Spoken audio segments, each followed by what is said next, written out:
जोहार में आप मन के मितान अमित चौहान संगी हो अमलेश नागेश के नवा छत्तीसगढ़ी फिल्म दंडा कुटुंब आदिवासी जीवन और संस्कृति सहित ओकर समस्या ऊपर आधारित है।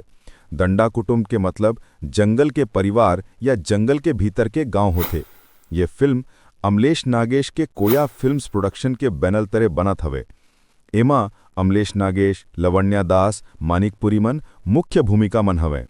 ये फिल्म के बीटीएस यानी बिहाइंड द सीन देख के लागिस जैसे ये फिल्म थोड़ा एडवेंचर थ्रिलर एक्शन हो सकत है आदिवासी अंदाज में। फिल्म के स्टाइल और इंस्पिरेशन थोड़ा साउथ टच दे थे। खैर फिल्म देखे के बाद पता चली अमलेश कुछ दिन पहली संन्यास लेके सबला चौंकाए रहीस। फिर विश्व आदिवासी दिवस मन फिर बड़े पर्दा मन वापसी के घोषणा करे है। यही फिल्म ओकर कमबैक के रूप में देखे जावा थे। ये फिल्म आदिवासी समुदाय के जमीन दुख पीड़ा संघर्ष ला उजागर करे बर बनत हवे ऐसे लगथे।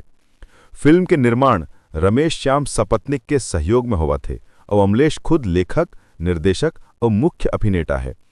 दंडा कुटुंब फिल्म दिसंबर के आखिर तक रिलीज होए के संभावना हवे। ये फिल्म छत्तीसगढ़ी सिनेमा मन अमलेश के जबर योगदान माने जा सकत है, जेकर दर्शक मन ला अब्बड़ बेसब्री से देखे के इंतजार रवे। आप मन कमेंट करके बतावाओ। ओ ऐसने वीडियो बर अमित फॉर छत्तीसगढ़ चैनल ला लाइक, शेयर और सब्सक्राइब घलो करो। जय जोहार, जय छत्तीसगढ़।